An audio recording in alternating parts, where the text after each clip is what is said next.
Shalom, salam sejahtera. Sahabat Yesus, cinta Alkitab, kita bertemu di pagi hari ini. Sukacita kita di dalam Tuhan, mari kita bawa di dalam doa. Oh Bapa, kami ucap syukur. Terima kasih untuk hari yang baru. Tuhan, kami mau terus berjalan maju, lebih dekat kepada Engkau. Apapun yang kami alami Tuhan, meskipun kami tidak sehat, kurang sehat, apapun keadaan kami mau terus maju mencari wajah-Mu Tuhan. Terima kasih Bapa. Terima kasih untuk saat ini kami mau bersuka cita dalam segala keberadaan kami. Dan kami percaya bahwa sukacita itu yang memberi kekuatan kepada kami. Di dalam nama Tuhan Yesus. Berfirman Tuhan, kami sedia untuk mendengar. Amin. Puji Tuhan. Saudara, hari ini kita akan langsung dalam pembahasan Kejadian 24 ayat 1 sampai 67, Ribka dipinang bagi Ishak. Satu pembacaan yang sangat panjang. Saya juga tidak akan membahas terlalu banyak karena memang sudah sudah banyak ayat-ayatnya. Dan ini juga hanya sebagai suatu cerita ya, mengingatkan kembali ketika kita masih sekolah minggu diceritakan ada cerita seperti ini. Mari kita mulai. Kejadian 24 ayat 1 sampai 67, Ribka dipinang bagi Ishak. Adapun Abraham telah tua dan lanjut umurnya, serta diberkati Tuhan dalam segala hal. Berkatalah Abraham kepada hambanya yang paling tua dalam rumahnya, yang menjadi kuasa atas segala kepunyaannya, katanya, baiklah, letakkan tanganmu di bawah pangkal pahaku, supaya aku mengambil sumpah demi Tuhan, Allah yang empunya langit dan bumi, bahwa engkau tidak akan mengambil untuk anakku seorang istri dari antara perempuan Kanaan yang diantaranya aku diam. Tetapi engkau harus pergi ke negeri dan kepada sanak saudaraku untuk mengambil seorang istri bagi Ishak anakku. Lalu berkatalah hambanya itu kepadanya, mungkin perempuan itu tidak suka mengikuti aku ke negeri ini. Haruskah aku membawa anakmu itu kembali ke negeri dari mana tuanku keluar? Tetapi Abraham berkata kepadanya, awas, jangan kau bawa anakku itu kembali ke sana. Tuhan Allah yang empunya langit yang telah memanggil aku dari rumah ayahku serta dari negeri sanak saudaraku, dan yang telah berfirman kepadaku serta yang bersumpah kepadaku demikian, kepada keturunanmu lah akan kuberikan negeri ini. Dialah juga akan mengutus malaikatnya berjalan di depanmu, sehingga engkau dapat mengambil seorang istri dari sana untuk anakku. Tetapi jika perempuan itu tidak mau mengikuti engkau, maka lepaskanlah engkau dari sumpahmu kepadaku ini. Hanya saja, janganlah anakku ini kau bawa kembali ke sana. Lalu hamba itu meletakkan tangannya di bawah pangkal paha Abraham Tuhannya dan bersumpah kepadanya tentang hal itu. Saudara, Abraham berumur 140 tahun waktu itu, 3 tahun setelah kematian Sarah. Karena Sarah meninggal pada usia 127 tahun. Dan ia, Sarah, dan Abraham berbeda 10 tahun umurnya. Waktu Sarah mati 127 tahun. Dan sekarang Abraham berumur 140 tahun. Jadi setelah 3 tahun kematian Sarah. Bagi Abraham yang sudah tua dan sudah kehilangan pendamping hidupnya, itulah saatnya baginya untuk mendapatkan istri buat Ishak. Karena Ishak dikatakan sudah berumur 40 tahun. Kita ingat Abraham mendapatkan Ishak ketika dia berumur 100 tahun. Karena itu dia menyuruh hambanya yang paling tua, yang mungkin Eliezer, ya, dari Kejadian 15 ayat 2 kita kenal nama Eliezer di sana, untuk mencarikan istri bagi Ishak. Tapi hamba ini harus bersumpah demi Allah untuk tidak mengambil perempuan Kanaan yang tidak percaya kepada Tuhan. Tapi harus dari sanak saudara Abraham yang tinggal jauh, yaitu di daerah barat Mesopotamia. Abraham juga mengingatkan bahwa malaikat Tuhan akan berjalan di depan hambanya itu. Dan kalau perempuan yang mau dibawa nanti tidak mau ikut dengan Eliezer, dia tidak usah terbeban. Tapi Abraham menegaskan Ishak tidak boleh dibawa keluar ke sana. Abraham tidak memperkenalkan Ishak untuk dibawa karena ia mematuhi janji Allah bahwa tanah Kanaan sesuai janji Allah akan diberikan kepada dia dan keturunannya. Jadi jangan keluar. Kalau dia keluar nanti tanah Kanaan tidak menjadi miliknya. Kalau Ishak pergi dan Abraham mati, maka janji itu tidak akan terjadi. Dan hamba itu pun bersumpah dengan meletakkan tangannya di bawah paha Abraham. Suatu bentuk sumpah yang sedikit awkward ya, aneh ya. Taruh tangan di bawah pahanya Abraham, di bawah paha tuannya. Ayat 10. Kemudian hamba itu mengambil 10 ekor dari unta tuannya dan pergi dengan membawa berbagai barang berharga kepunyaan tuannya. Demikianlah ia berangkat menuju Aram Mesopotamia ke kota Nahor. Di sana disuruhnyalah unta itu berhenti di luar kota dekat suatu sumur. Pada waktu petang hari, waktu perempuan-perempuan keluar untuk menimba air. Lalu berkatalah ia, Tuhan Allah Tuanku Abraham, buatlah kiranya tercapai tujuanku pada hari ini. Tunjukkanlah kasih setiamu kepada Tuanku Abraham. Di sini aku berdiri di dekat mata air dan anak-anak perempuan penduduk kota ini datang keluar untuk menimba air. Kiranya terjadilah begini. Anak gadis kepada siapa aku berkata, tolong miringkan buyungmu itu supaya aku minum, dan menjawab, minumlah dan unta-untamu juga akan kuberi minum. Dialah yang kiranya yang kau tentukan bagi hambamu Ishak. Maka dengan begitu aku akan kuketahui bahwa engkau telah menunjukkan kasih setiamu kepada tuanku itu. Hamba kepercayaan Abraham itu dan beberapa hamba yang lain membawa barang-barang berharga milik Abraham menuju kotanya Nahor, saudaranya Abraham, di Aram Mesopotamia. Nahor adalah saudara Abraham dari anaknya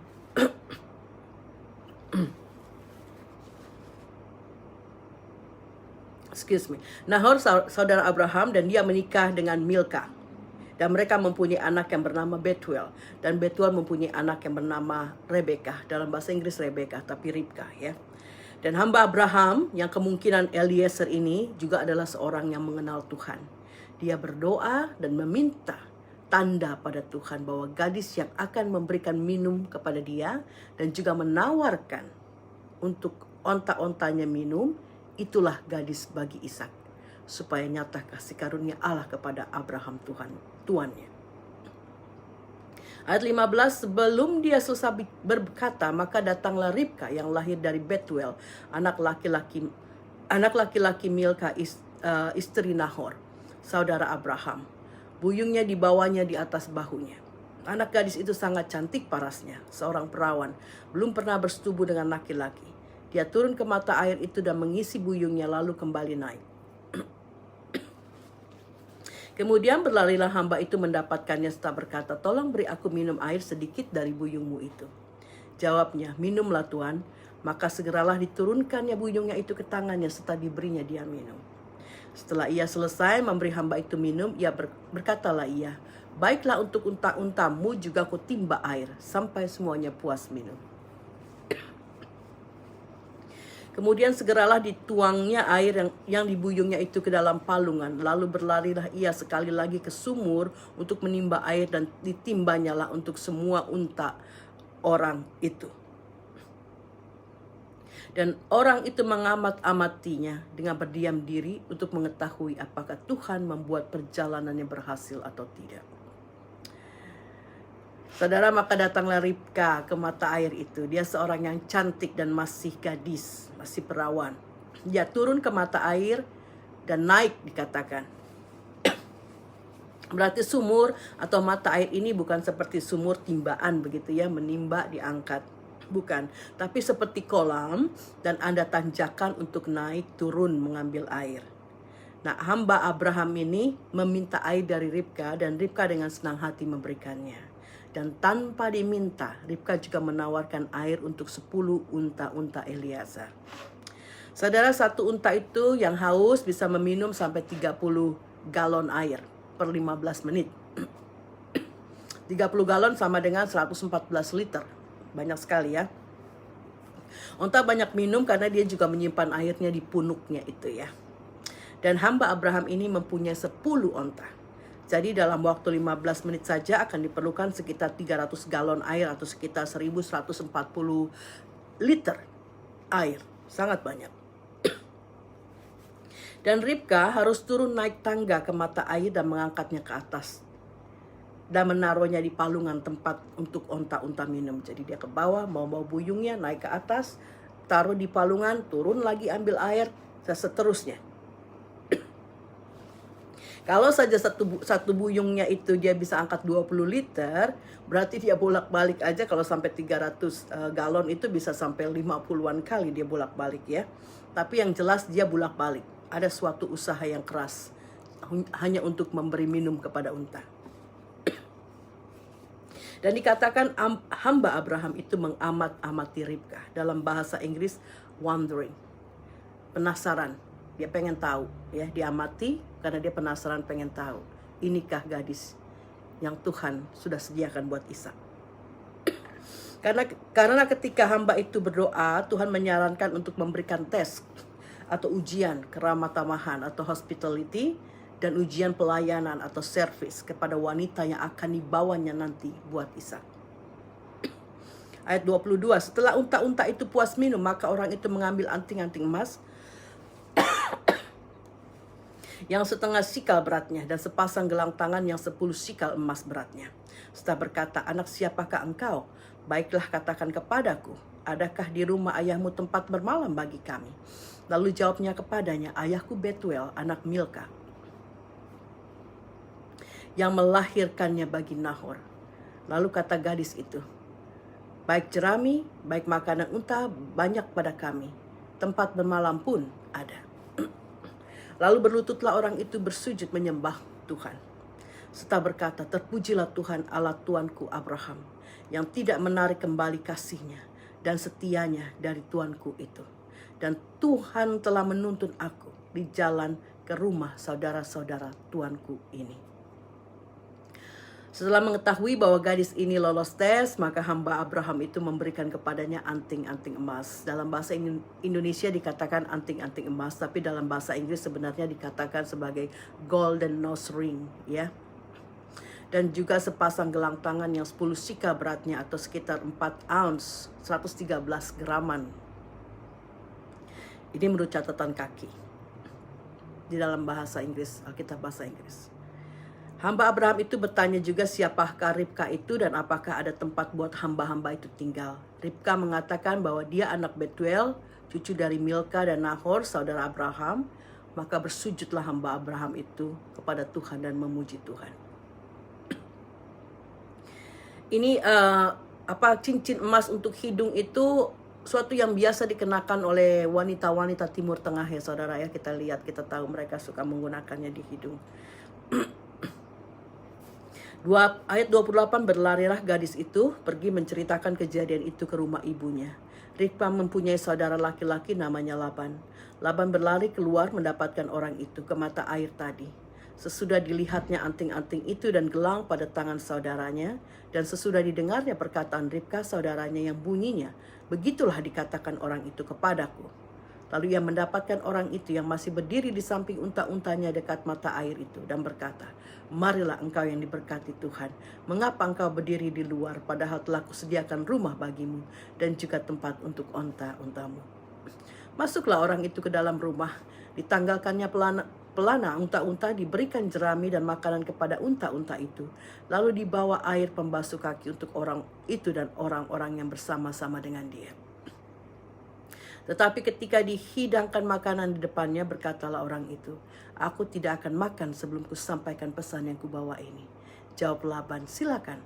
Lalu berkatalah ia, aku ini hamba Abraham. Ribka sangat senang ketika dia mendapatkan emas-emas itu ya. Dia lari pulang dan menceritakan kepada seisi rumah tangga ibunya tentang apa yang terjadi. Dan saudara Ribka yaitu Laban, dia berlari ke mata air itu menemui hamba Abraham itu setelah melihat emas-emas yang dibawa Ribka dan mendengar tentang apa yang dikatakan oleh hamba itu kepada Ribka.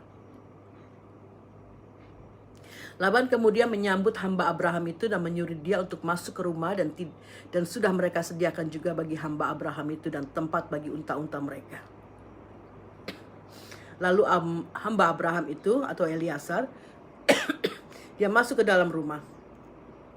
ya, dan juga memberikan makan pada unta-untanya. Dia juga mengambilkan air untuk membasuh kaki hamba-hambanya yang lain, dan makanan pun sudah disediakan untuk mereka. Tapi dia bilang dia tidak mau makan sampai urusannya selesai. Lalu dia pun mengatakan bahwa ia adalah utusan Abraham dan menceritakan maksud kedatangannya. Ayat 35, Tuhan sangat memberkati utuhanku itu sehingga ia telah menjadi kaya. Tuhan telah memberikan kepadanya kambing domba dan lembu sapi, emas dan perak, budak laki-laki dan perempuan, unta dan keledai.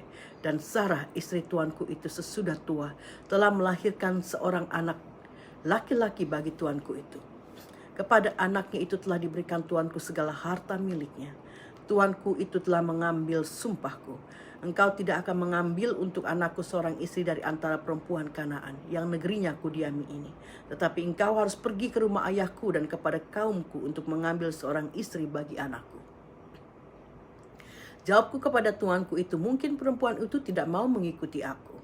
Tetapi katanya kepadaku, Tuhan yang ada di hadapannya aku hidup akan mengutus malaikatnya menyertai engkau. Dan akan membuat perjalananmu berhasil, sehingga engkau akan mengambil bagi anakku seorang istri dari kaumku dan dari rumah ayahku. Barulah engkau lepas dari sumpahmu kepadaku jika engkau sampai kepada kaumku dan mereka tidak memberikan perempuan itu kepadamu. Hanya dalam hal itulah engkau lepas dari sumpahmu kepadaku. Dan hari ini aku sampai ke mata air tadi, lalu kataku, Tuhan, Allah Tuhanku Abraham, sudilah kiranya engkau membuat berhasil perjalanan yang kutempuh ini. Di sini aku berdiri di dekat mata air itu, kiranya terjadi begini.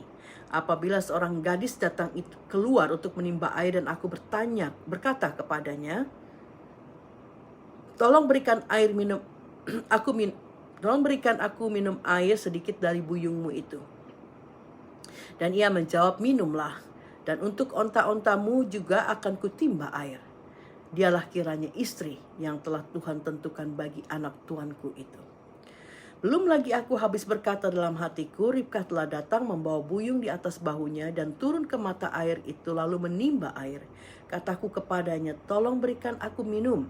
Segeralah ia menurunkan buyung itu dari atas bahunya serta berkata, minumlah dan unta-untamu juga akan kuberi minum. Lalu aku minum dan unta-unta itu juga diberinya minum. Sesudah itu aku bertanya kepadanya, anak siapakah engkau? Jawabnya, ayahku Betuel anak Nahor yang dilahirkan Milka. Lalu aku mengenakan anting-anting pada hidungnya dan gelang pada tangannya. Kemudian berlututlah aku dan sujud menyembah Tuhan serta memuji Tuhan Allah Tuanku Abraham, yang telah menuntun aku di jalan yang benar untuk mengambil anak perempuan saudara tuanku ini bagi anaknya. Saudara hamba Tuhan ini menjelaskan dengan rinci sekali dari awal perjalanan dia, ya, bagaimana Allah memberkati Abraham dengan harta yang melimpah, bagaimana sumpah dia dengan Abraham tentang wanita yang akan dia carikan untuk Ishak, dan juga tentang pertemuannya dengan Ribkah. Sangat rinci. Berapa ayat tadi ya? Itu hanya menjelaskan tentang hal itu. Ayat 49, jadi sekarang apabila kamu mau menunjukkan kasih dan setia kepada tuanku itu, beritahukanlah kepadaku. Dan jika tidak, beritahukanlah juga kepadaku, supaya aku tahu entah berpaling ke kanan atau ke kiri. Lalu Laban dan Betuel menjawab, semuanya ini datangnya dari Tuhan. Kami tidak dapat mengatakan kepadamu baiknya atau buruknya. Lihat, Ribkah ada di depanmu, bawalah dia dan pergilah, supaya menjadi istri anak tuanmu seperti yang difirmankan Tuhan. Ketika hamba Abraham itu mendengar perkataan mereka, sujudlah ia sampai ke tanah menyembah Tuhan.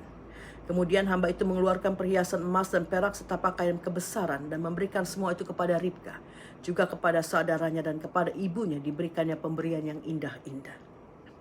Laban sebagai saudara laki-laki Ribkah dan Betuel sebagai ayahnya mengizinkan Ribkah untuk pergi dengan hamba Abraham itu. Dan hamba Abraham itu sangat bersukacita. Dia menyembah Allah. Kemudian dia memberikan banyak perhiasan dan pemberian yang indah-indah untuk Ribkah, untuk Laban saudaranya, dan juga untuk ibunya.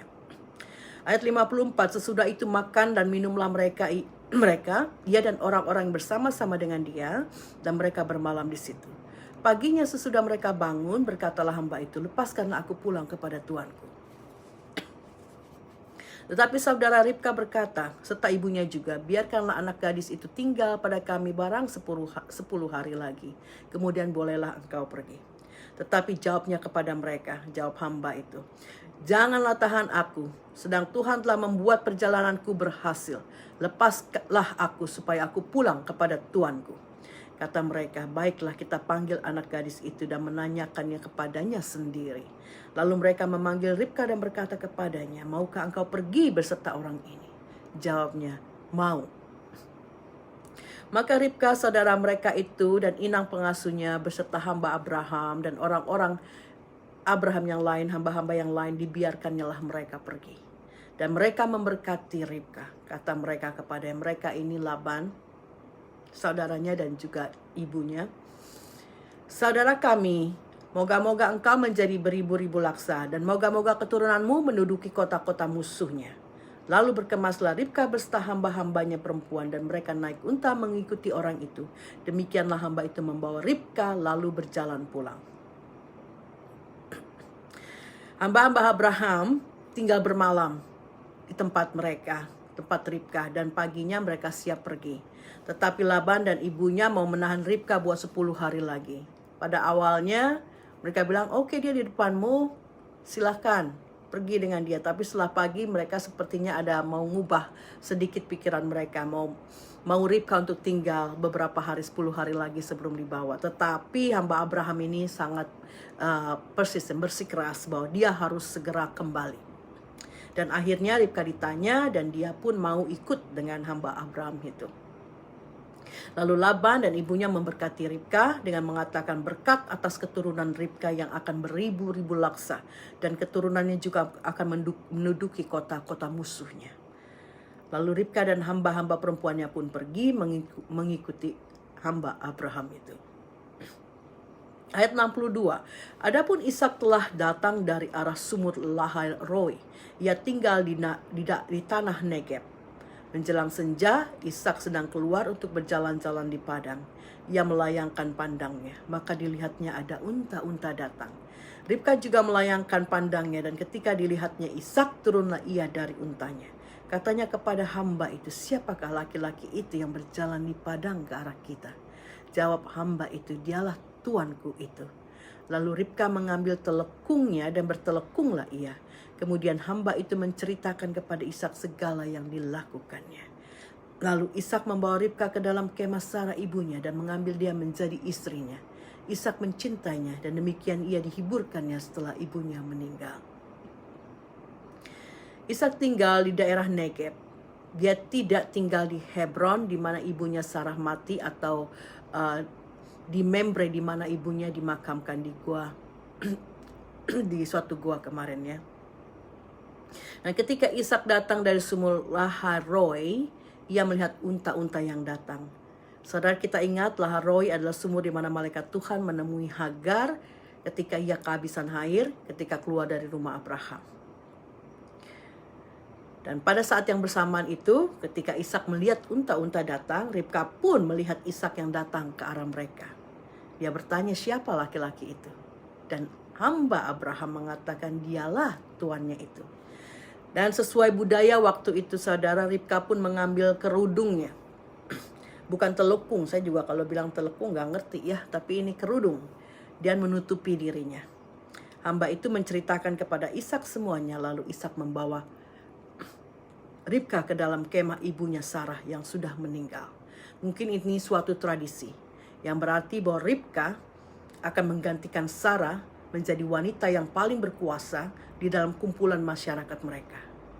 Dan dikatakan juga Ishak sangat berbahagia karena mungkin dia sangat dekat dengan ibunya. Dan ibunya sudah pergi, sekarang dia mendapat penggantinya, seorang wanita yang dia cintai, yaitu Ribka. Saudara, rema apa yang kita ambil?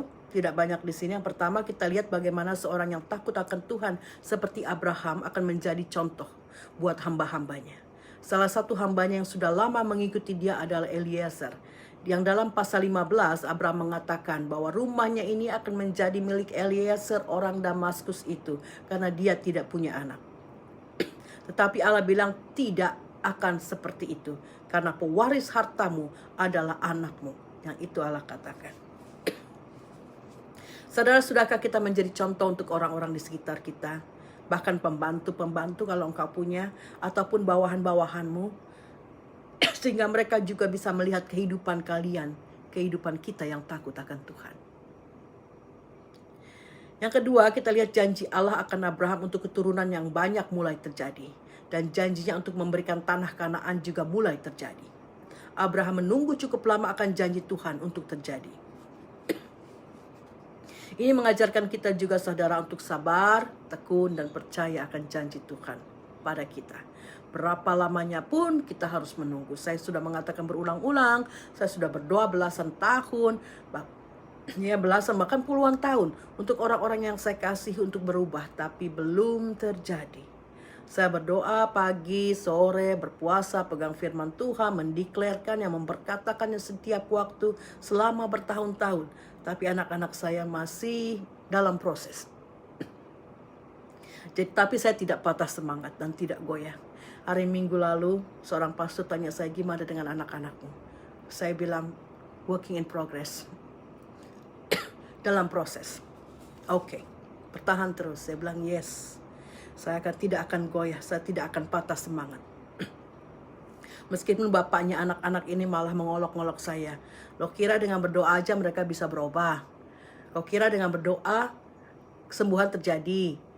Ya, pokoknya ketidakpercayaan dia mau diinvestasikan ke saya dan ke anak-anak. Tapi saya sudah kuat di dalam Tuhan. Apapun yang engkau mau goncang-goncangkan, saya tidak akan berhasil. Saya sudah teguh di dalam Tuhan dan pegang janji Tuhan sampai saya melihat itu terjadi. Dan saya hanya berserah dan percaya dan terus melakukan apa yang firman Tuhan katakan. Jadi jangan menyerah saudara, apapun situasimu. Percaya Tuhan sedang bekerja. He's working. He's working. Dia sedang bekerja. Kita belum melihatnya, kita belum merasakannya, tapi dia bekerja. Dan pada saatnya kita akan melihat kemenangan itu. Oh haleluya. Mari kita berdoa. Bapa, terima kasih untuk firman-Mu hari ini.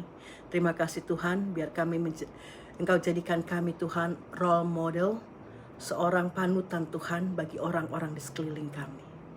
Ketika kami Tuhan dekat kepada Engkau, hidup mengandalkan Engkau, kami percaya terang kami akan bersinar di sekeliling kami. Mereka yang mempunyai pembantu, mereka yang mempunyai bawahan, mereka akan melihat kebenaran Tuhan, terang Tuhan di dalam Tuhan mereka, di dalam majikan mereka, di dalam bos mereka. Sehingga mereka juga menjadi orang yang taat, menjadi orang yang takut akan Tuhan. Terima kasih Bapa, biar Engkau jadikan kami role model, panutan, sebagai pengikut Kristus untuk siapapun di sekeliling kami. Terima kasih untuk firman-Mu. Ajar kami juga Tuhan untuk setia, untuk taat, menanti janji Tuhan. Jangan kami lepas harapan, putus harapan, menjadi lelah, menjadi lemah, dan kabur, berhenti. Bapa, kami terus mau mencari hadirat Engkau.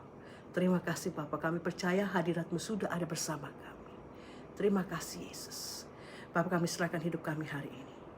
Kami perkatakan kepada flu, apapun yang kami miliki, penyakit apapun yang sedang iblis cobakan kepada kami, kami tidak akan runtuh. Iman kami tetap teguh di dalam Tuhan. Terima kasih Bapa. Flu kami hilang, fluku hilang, sakit gigiku sudah hilang, lututku sudah sembuh, fluku akan hilang. Ini hanya pergantian musim. Terima kasih Bapa, kesehatan, kekuatan, berkat Engkau turun atas setiap mereka yang mencari Tuhan. Di dalam nama Tuhan Yesus, berkat Tuhan kita terima. Haleluya. Amin. Puji Tuhan. Tuhan Yesus memberkati.